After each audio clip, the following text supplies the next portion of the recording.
مسلم بن عقیل نے پھر بھی اسے باتیں کہیں. کہا دیکھو 700 درہم میرے اوپر کوفہ والوں کا قرض چڑھا ہوا ہے, تم اس قرض کو ادا کر دینا.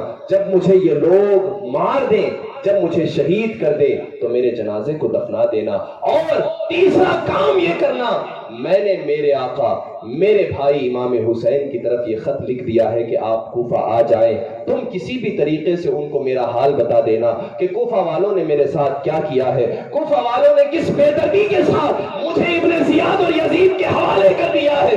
یہ ساری داستان تم جا کر کے ان کو سنا دینا یا کسی طریقے سے میری یہ باتیں ان تک پہنچا دینا. ابن سعد سے امام مسلم بن عقیل نے کہا یہ تینوں باتیں راز ہیں. اے ابن سعد, یہ میرا راز ہے, کسی اور کو مت بتانا. خانوادہ نبوت کا چشم و چراغ خود اپنی زبان سے کہہ رہا ہو کسی اور کو مت بتانا. لیکن ابن سعد ادھر بات سن کر فوراً ابن زیاد کے پاس گیا اور تینوں باتیں اسے بتا دی اور کہا کہ مسلم بن عقیل یہ باتیں کہہ رہے ہیں, وہ چاہتے ہیں کہ ان کو دفنایا جائے, وہ چاہتے ہیں کہ حسین کو مسلم بن عقیل کے سارے واقعے کی خبر کی جائے, وہ چاہتے ہیں کہ ان کا قرض ادا کیا جائے. ابن زیاد نے کہا قرض کے معاملے میں میں بات کوئی نہیں جانتا, تم چاہے تو ادا کرو چاہے تو چھوڑ دو, یہ تمہارا معاملہ ہے. لیکن حسین اگر آتے ہیں تو انہیں چھوڑا نہیں جائے گا, اور اگر وہ رکتے ہیں تو کوئی مسئلہ نہیں ہے, یزید کی بیعت کر لیتے ہیں تو کوئی بات نہیں ہے. دوسری بات یہ ہو گئی. تیسرے میں حضرت امام مسلم بن عقیل نے کہا تھا میرے جنازے کو دفنا دینا.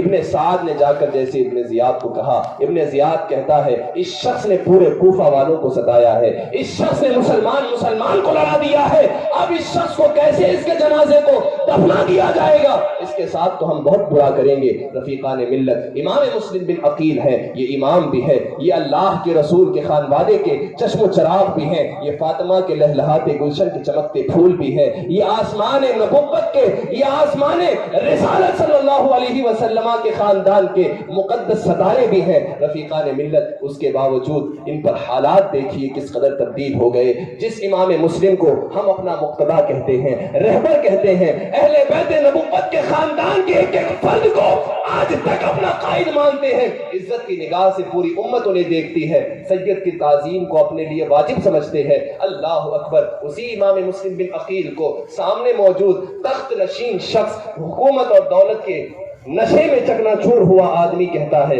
کہ تم نے مسلمانوں کے درمیان فتنہ ڈالا, تم نے فساد مچایا. تو ایک بات یہاں سے پتہ چل گئی کہ ضروری نہیں ہے جو حق کے لیے نکلتا ہو پوری دنیا اسے صحیح کہے.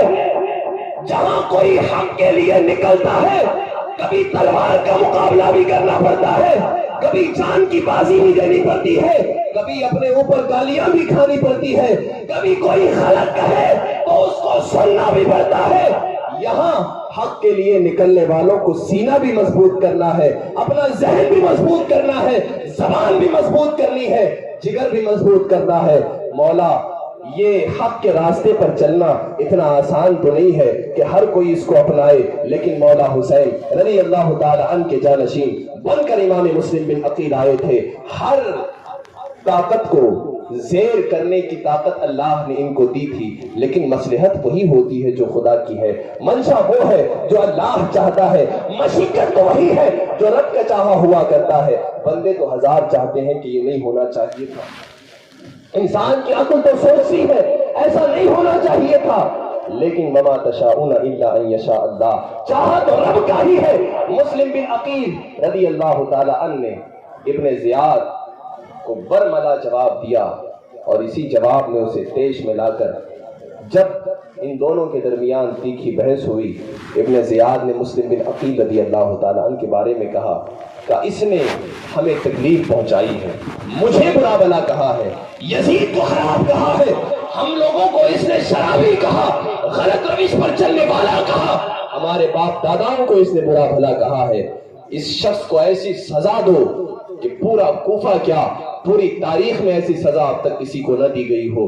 مسلم بن عقیل رضی اللہ تعالی عنہ کے بارے میں ابن زیاد نے کہا کہ اس کو اوپر قلعے کے لے جاؤ اور ڈھکیل دو کہ اس کی ساری ہڈیاں چکنا چور ہو جائیں. عزیزان ملت مسلم بن عقیل کی شان دیکھیں کہ اس اہل بیت نبوت کے لیے جان کی بازی لگانے پر پورا کوفہ کل تک تیار کھڑا تھا. اسی اہل بیت نبوت کے فرد کے لیے پورا کوفہ کل تک تیار تھا، بچے کیا، جوان کیا، بوڑھے کیا، عورتیں کیا، سب کی سب حضرت مسلم بن عقیل کے لیے جان کی بازی کے لیے تیار تھیں۔ آج وقت بدل گیا، حالات نے کروٹیں لی ہیں، آج اس وقت نے کچھ اور ہی فیصلہ کرنا ہے۔ امام مسلم بن عقیل کو گھسیٹ کر لے جایا جا رہا ہے۔ یہ مسلم بن عقیل ہے، جگر گوشہ بطول ہے۔ امام مسلم بن عقیل کو اوپر لے جایا گیا، قلعے کے اوپر سے حضرت امام مسلم بن عقیل رضی اللہ تعالی عنہ کو ابن اشعث نے ختم کرنا تھا، معاذ اللہ شہید کرنا تھا۔ ابن اشعث کو دیکھ کر کے مسلم بن عقیل نے کہا، کیا اے غافل، تو ہی وہ شخص نہیں تھا جس نے مجھے کہا تھا کہ میں امان دیتا ہوں؟ اب تیری امان کو کیا ہوا؟ اب تیرے امن کو کیا ہوا؟ تیرے امان کی وجہ سے مسلم بن عقیل کی تلوار میان میں گئی تھی، اور یاد رکھنا اگر اس وقت تو نے مجھے امان نہ دی ہوتی تو ابن زیاد کا ایک بھی سپاہی مسلم بن عقیل سے بچ کر واپس نہیں جا سکتا تھا۔ اب تجھے کیا ہوا ہے؟ تیری زبان کو کیا ہو گیا ہے؟ کیا تجھے خیال نہیں کہ تو نے مجھ سے وعدہ کیا تھا؟ امان کی بات سن کر کے ابن اشعث نے سر جھکایا، اور امام مسلم کے ساتھ وہ اندوہناک، دل تڑپا دینے والا، وہ عظیم دکھ دینے والا منظر ابن اشعث نے کیا۔ حضرت مسلم بن عقیل رضی اللہ تعالی عنہ کو شہید کر دیا گیا۔ آپ کے لاش مبارک کو قلعے کی اونچائی سے نیچے دھکیل دیا گیا۔ رفیقان ملت حضرت امام مسلم شہید ہو گئے۔ یہ وہ عظیم داستان ہے کہ جس تکلیف کو امام مسلم بن عقیل نے دین مصطفیٰ، شریعت مصطفیٰ، نواز رسول کی پاسداری، ان کے حکم کی تعمیر کے لیے اپنایا تھا۔ رفیقان ملت، عزیزان گرامی، ادھر امام مسلم بن عقیل شہید ہو گئے۔ انا للہ و انا الیہ راجعون۔ مسلم بن عقیل جب واپس لے جائے جا رہے تھے، شہادت کا وقت قریب آ رہا تھا، ان کے چہرے پر افسردگی کا عالم تھا، نگاہوں سے اشک بار تھے، آنکھوں سے آنسو ٹپک رہے تھے۔ سپاہی جو لے جا رہے تھے انہوں نے پوچھا، دیکھو تمہیں موت کا غم تڑپا رہا ہے، شاید تم موت سے ڈر رہے ہو، شاید اب تمہیں شہید کر دیا جائے گا، اس وجہ سے آنکھوں سے آنسو آ رہے ہیں، اب بھی وقت ہے، تم اپنے حالات کو بدل سکتے ہو، تم اپنے آپ کو بدل سکتے ہو۔ امام مسلم بن عقیل نے کہا، نادانو، میں اس وجہ سے نہیں رو رہا ہوں کہ موت میرے سامنے ہے، میں اس وجہ سے نہیں رو رہا ہوں کہ تم لوگ مجھے مار دو گے، میں صرف اور صرف اس وجہ سے رو رہا ہوں، افسردگی، افسوس صرف اس وجہ سے ہے کہ میں نے خط میرے بھائی امام حسین کو لکھا تھا۔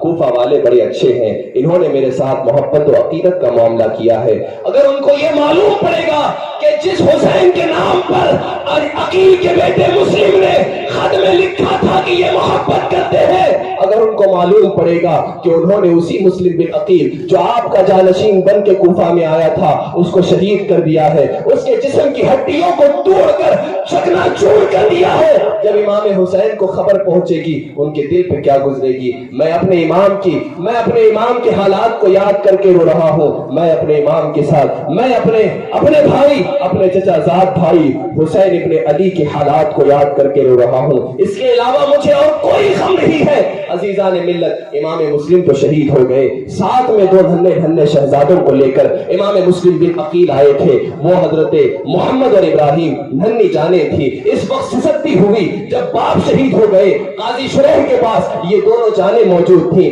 قاضی شریح نے کہا، بیٹا یہ اس وقت ابن زیاد کی طرف سے پورے شہر میں اعلان کر دیا گیا ہے، اس کو خبر پہنچ چکی ہے، مسلم کے دو بچے بھی یہاں آئے تھے، ان دو بچوں کو ہر سم سپاہی تلاش کر رہے ہیں، کسی بھی صورت میں ان دونوں بچوں کو باب العیاقین لے جا کر کے چھوڑا جاؤ، وہاں مدینے کی طرف ایک قافلہ جا رہا ہے، اس قافلے میں ان کو شامل کر دینا۔ عزیزان ملت، قدرت کو نہ جانے کیا منظور تھا، یہ بچے کو لے کر کے قاضی شریح کا فرزند اسد نامی شخص باب العراقین کی طرف پہنچا۔ مدینے کو جانے والا قافلہ بہت آگے نکل چکا تھا، دھول ابھی بھی نظر آ رہی تھی، اس نے سوچا کہ شاید ابھی قافلہ قریب ہوگا کیونکہ دھول اڑ رہی ہے، نہ جانے وہ کس قافلے کی دھول اڑ رہی تھی۔ عزیزان ملت، اسد نے سوچا کہ قافلہ قریب ہوگا، تھوڑا گھوڑا اور دوڑا کر کے بچوں کو قریب چھوڑ کے آ جاتا ہوں۔ بچے گئے واپس، جب وہاں پر دھول کے آثار قریب آنے لگے، اس نے بچوں کو اتار دیا، کہا دیکھو یہ قافلہ سامنے ہی جا رہا ہے، دوڑتے دوڑتے وہاں پہنچ جاؤ۔ بچے دوڑتے دوڑتے پہنچے، اس کے بعد قافلہ تو بچوں کا نہ ملا، جہاں سے چھوٹے تھے وہیں پر آ گئے، اتنے میں ایک جیل کے जेलर को वो बच्चे करीब ही मिल गए।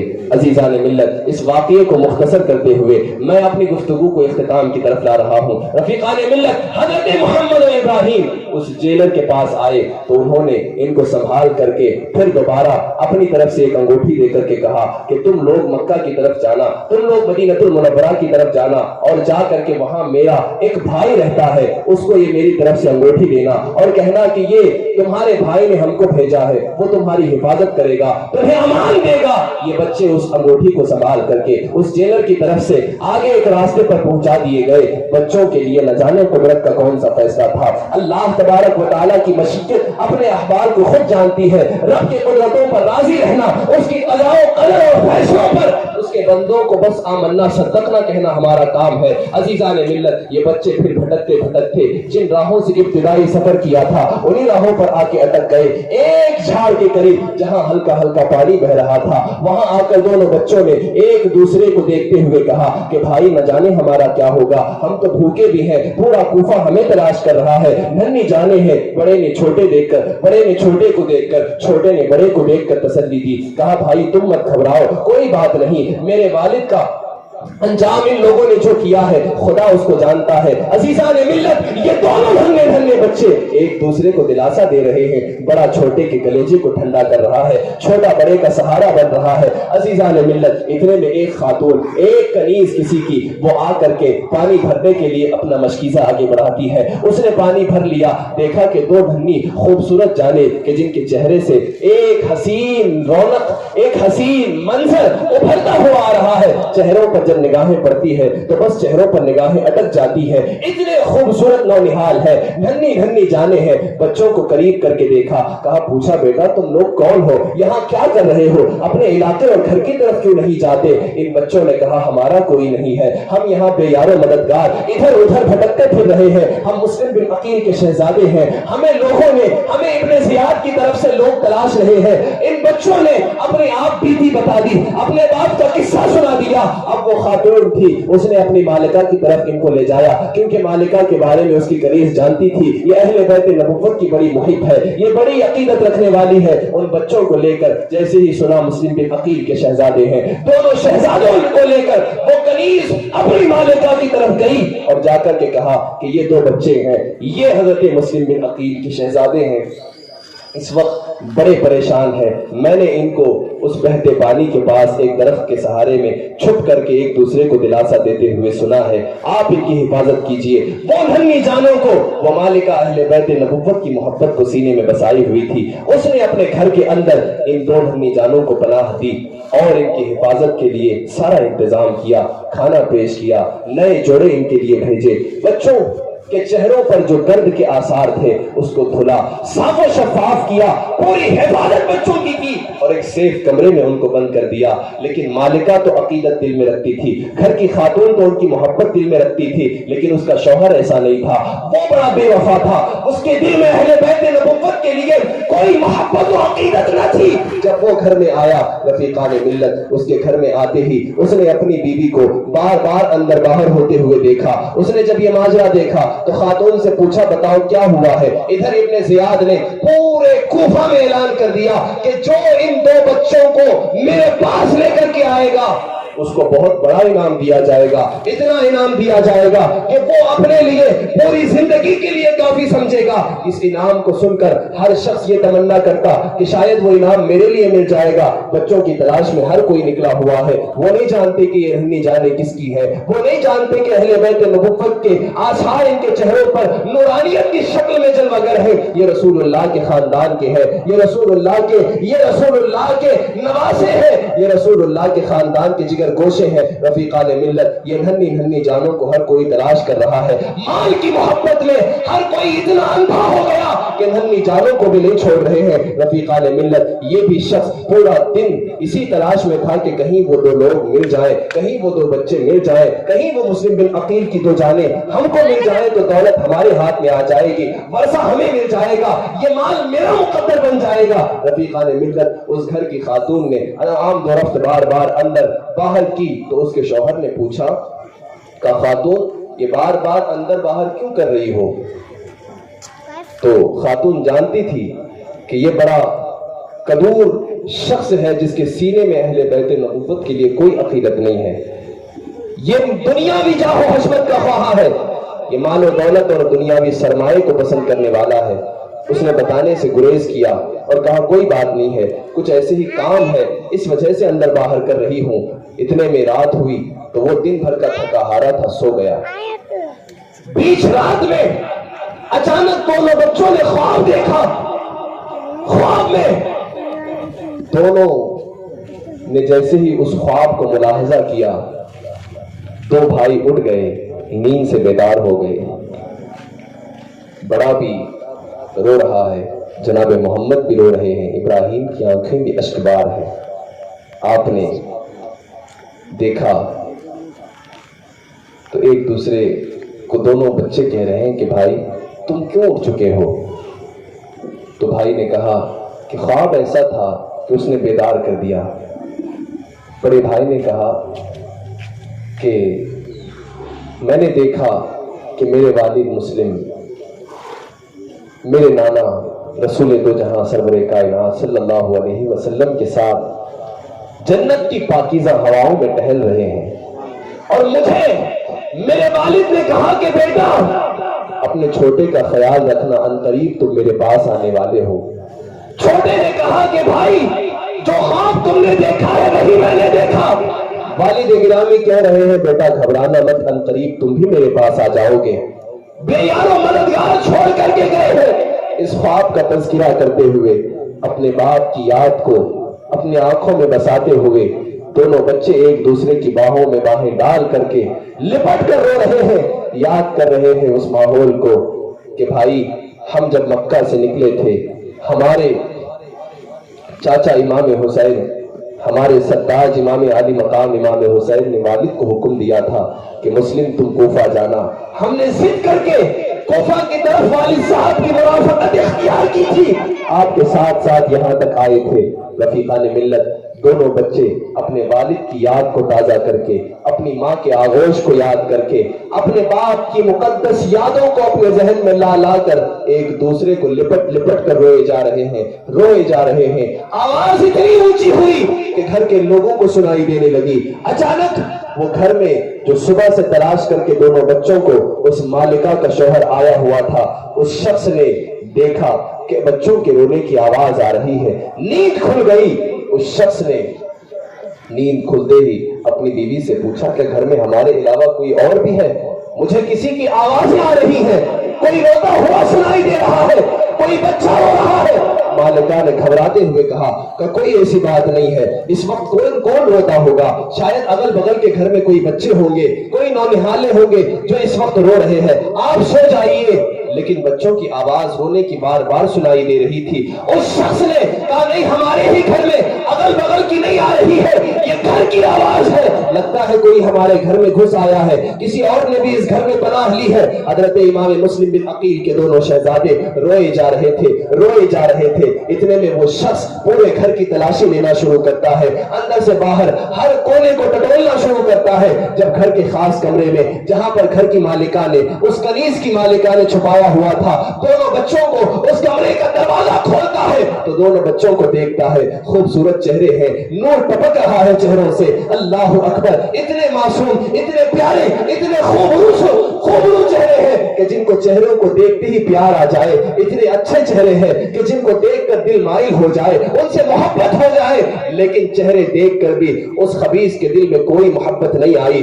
उसने फौरन इन दोनों को देख करके पूछा कि तुम दोनों कौन हो? इन दोनों ने सोचा कि शायद ये हमारा खैर का होगा, इस तरीके से उस औरत ने हमारे साथ अच्छा मामला किया है, शायद ये भी हमारे साथ मोहब्बत करने वाले लोगों में से होगा।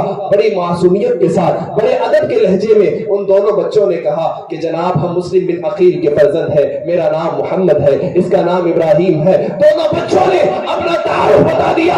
उस बदबख्त शख्स ने कहा, अरे काफिलों, सुबह से शाम तक तुम्हारे को ढूंढते ढूंढते, तुम लोगों को तलाश करते करते तुम्हारी राहों में मैंने अपने घोड़े को दबा दिया, घोड़ा मर गया, मैंने अपने आप को खपा दिया, मेरे तलवों में तुम्हारी वजह से भरम आ गया है, मेरी टांगे सूज गई है और तुम दोनों यहाँ पर मेरे ही घर में छुपे हुए बैठे हो। इतना कह करके दोनों बच्चों को जोर जोर से वो मारने लगा। अल्लाह अकबर। इन नन्ही जानों पर अपने जवान हाथों को जब बरसाना शुरू किया, बच्चे और रोने लगे। बड़ा छोटे से कहता है, भाई ये मेरे साथ क्या हो रहा है? छोटे को बड़े ने दिलासा देते हुए कहा, कोई घबराने की बात नहीं है, इसके साथ शायद कोई मामला गलत हुआ होगा। एक दूसरे को दिलासा देकर बड़ा अपने छोटे को संभाल रहा है। रफीकाने मिल्लत मारते हुए जब उसका हाथ आगे बढ़ने लगा, इतने में वो घर की खातून आ गई, उसकी बीवी आकर आड़े में, उसने कहा, आगे वो लेट गई और कहा, बच्चों को मारना मत, ये अहले बैत नबूवत के खानदान के हैं, ये रसूल दो जहां के खानदान के चश्मो चराग है। इनके चेहरों को तो देख, कितने प्यारे हसीन चेहरे हैं, इन चेहरों से मोहब्बत की जाती है, इनको बोसा दिया जाता है, इन चेहरों को छुपा जाता है, इनको मारा नहीं जाता।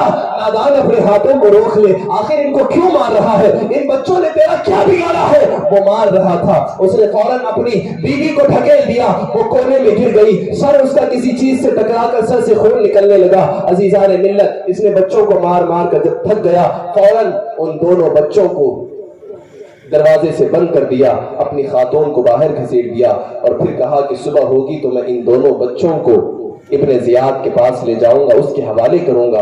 उसने बहुत बड़े इनाम का ऐलान किया है। अजीजान मिल्लत, दोनों बच्चों ने मार खा करके जो वक्त गुजारा था, तकलीफ तो वैसे उनको बहुत हो रही थी, बाप की यादें हैं, शहर अजनबी है, दोनों नन्ही जानों का कोई पुरसाने हाल नहीं है, पूछने वाला कोई नहीं है। तन्हा ये इमाम मुस्लिम बिन अकील के बच्चे उस कूफा की फजाओं में गश्त कर रहे थे। रफीकान मिल्लत, इन नन्ही जानों ने एक दूसरे को दिलासा देकर ये दोनों आपस में एक दूसरे से गुफ्तगू करते हुए मह हो गए। सुबह हुई, इब्ने जियाद का वो ऐलान इस बदबख्त के सीने में इतना बैठा हुआ था, इसने सुबह होते ही पहली फुर्सत में, अव्वले वहला में, इब्तिदाई घड़ी में, बगैर किसी दूसरे काम को शुरू किए, फौरन उन दोनों बच्चों को कमरे से बाहर निकाला, घसीटता हुआ ये नहर फुरात के पास उनको ले आया। जब वो इन दोनों बच्चों को घसीट घसीट कर ला रहा था, अजीजान मिल्लत, ये दोनों बच्चों को उसने ऐसे लादा जैसे बोरिया लादा जाता है। बच्चे थे, उन बच्चों के साथ रत्ती पर नरमी नहीं की। अजीजान मिल्लत, ये दोनों बच्चे बार बार उससे कहते थे, हमने तेरा क्या बिगाड़ा है, हमको क्यों मारता है, हमें क्यों तकलीफ दे रहा है। इतने में जब उसकी बीवी ने देखा कि ये मेरा शौहर इनके साथ जरा बराबर नरम रवैया नहीं इख्तियार कर रहा, इसने इनके साथ सख्ती करनी शुरू कर दी है, मारता है, तकलीफ दे रहा है, वो उसी के पीछे पीछे हो ली और उसने अपने घोड़े को अपने शौहर के पीछे दौड़ाना शुरू किया। इधर बच्चों को लाकर नहर के करीब इसने जमीन पर बिल्कुल ऐसे सामान जैसे फेंका जाता है, दो नन्ही खूबसूरत जानों को जमीन पर घोड़े से फेंक दिया। दोनों बच्चे एक दूसरे का चेहरा देख रहे हैं। अजीजान मिल्लत, वो शख्स इन दोनों बच्चों को कहता है, तुम नहीं जानते, तुम्हारा सर अनकरीब में खत्म करने वाला हूं, तुम दोनों को अब मैं मारने वाला हूं। रफीकान मिल्लत, इतने में उसकी बीवी आ गई और उसने आकर के आखिरी लम्हे में भी उसको समझाना शुरू कर दिया। वो बार बार कहती रही, बाज आ जा, ये अहले बैत नबूवत के खानदान के हैं, ये मुस्लिम बिन अकील के चश्मो चराग है, इनको तकलीफ देकर कभी सुख नहीं पा सकता, इनके नाना की तो जन्नत है, अगर ये तुमसे नाराज हो गए, तुम्हें दुनिया और आखिरत में बसाने वाला कोई नहीं होगा। बाज आ जा, इनकी जानों को बख्श दे, इनको छोड़ दे, इन्होंने तेरा क्या बिगाड़ा है, माल दौलत की हवस में आखिर तो इतना अंधा कैसे हो गया, तेरे मुस्तफा की इत्तिबा को तू पीछे डाल रहा है, बाज आ जा, ऐसा बदनाम काम अपने नाम पर न ले। रफीकान मिल्लत, लेकिन उस कमजात शख्स ने, जिसने अजल में ही अपने हिस्से में ये बदबख्ती लिखा ली थी, वो इन नादानों के चेहरे को, वो अपनी नादानी बदखुल्की में इतना आगे बढ़ गया कि इतने हसीन चेहरे देख करके भी उसका सीना नरम न हुआ, उसके कलेजे में ठंड न पड़ी। वो इन चेहरों को देख करके ये कहता रहा, अनकरीब मैं तुम दोनों को खत्म कर दूंगा। इतने में बड़े भाई ने कहा कि अगर तू हमें मारना ही चाहता है तो एक काम कर ले, पहले मुझे मार देना, क्योंकि मैं अपने छोटे भाई को अपने आगे खत्म होता हुआ नहीं देख सकता। मैं अपने छोटी जान, अपने छोटे बच्चे को, अपने इस छोटी उम्र के भाई को جس کو میرے والد نے میرے حوالے کیا ہے، میں اس کو اپنے آگے ترقتا ہوا نہیں دے سکتا، پہلے تو مجھے مار دے۔ چھوٹے بھائی نے کہا میرا تو سہارا یہی بڑا بھائی ہے، اگر یہ چھن گیا تو بعد کی 2 لمحے کی زندگی بھی میرے کس کام کی ہے؟ اگر یہ نہیں رہے گا تو میں جی کے کیا کروں گا؟ چھوٹے نے کہا پہلے مجھے مارنا۔ یہ کشمکش چل رہی تھی، تلوار اس نے ہوا میں لہرائی، دونوں کی گردن کو اڑا دیا۔ ننھی جانے تڑپتی تڑپتی نہر فرات کے کنارے اللہ کے حوالے ہو گئی۔ انا للہ و انا الیہ راجعون۔ اس کم وقت بدذات شخص نے اہل بیت نبوت کے خلاف یہ عظیم بدنما داغ اپنے دامن میں لگایا۔ ان دونوں ننھی جانوں کے سروں کو ان کے دھڑ سے علیحدہ کر کے ایک تھیلے میں ڈال لیا، اور یہ دونوں سر لے جا کر ابن زیاد کے سامنے رکھا اور کہا کہ یہ لو، میں تمہارے دونوں جن کے اوپر تم نے بڑا دنیا کا انعام رکھا تھا، تم نے مال و دولت کے لیے جو عظیم اعلان کیا تھا، لو یہ دونوں بچوں کا سر میں تمہارے سامنے لے آیا ہوں۔ ابن زیاد نے کہا تجھے تو صرف لانے کا کام دیا گیا تھا، مارنے کا حکم نہیں دیا گیا تھا۔ ان کو مارنے کا حکم اور ان کو مارنے کا کام تو بادشاہ کیا کرتے ہیں، مارنے کا کام یا مارنے کے لیے تمہیں کس نے کہا تھا؟ اس شخص نے کہا کہ بہرحال تم نے ان کو طلب کیا تھا، میں تو تمہارے سامنے دونوں کا سر لے آ چکا ہوں، اب تمہارا کام صرف پیسے دینا ہے۔ ابن زیاد کو غصہ آیا، اس نے کہا میں تو تجھے کہتا ہوں کہ تجھے مارنا نہیں چاہیے تھا، تم مجھ سے کہتا ہے کہ اگر مار دیا تب بھی تجھے انعام دوں گا۔ ابن زیاد نے کہا تیرا انعام یہی ہے کہ تجھے بھی قتل کر دیا جائے گا۔ ابن زیاد نے جس شخص نے مسلم بن عقیل کے دونوں بچوں کو تھیلے میں ان کے سروں کو ڈال کر کے ابن زیاد کے سامنے پیش کیا تھا، وہی عین انہی دونوں مقدس سرہانے انور کے سامنے اس غلیظ ناپاک سر کو بھی ابن زیاد کی تلوار نے اڑا دیا۔ نہ خدا ہی ملا نہ وصال سلم، نہ ادھر کے رہے نہ ادھر کے رہے۔ دنیا کی جاہ و حشمت ایک ایسی بلا ہے جو اہل بیت نبوت کے مقدس خون کو بھی اپنے ہاتھوں سے کاٹ دیتی ہے۔ رفیقان ملت، یہ شہادتیں ہیں جو عظیم کارنامے کربلا کی تپتی ہوئی زمین سے ہم کو پیغام ملتے ہیں۔ وہ یہ ہے کہ زندگی کی کبھی انسان کو پرواہ نہیں ہونی چاہیے، جب تک سانسیں چلے اللہ اور اس کے رسول اور اس کے محبوبان خدا کی بارگاہوں کے محبوب بن کر کے زندگی گزاریں۔ اللہ اور اس کے رسول کی بارگاہ میں دعا ہے مولا کہنے سننے سے زیادہ عمل کی توفیق عطا فرمائے، دارین کی عزتیں ہمارا مقدر بنائے۔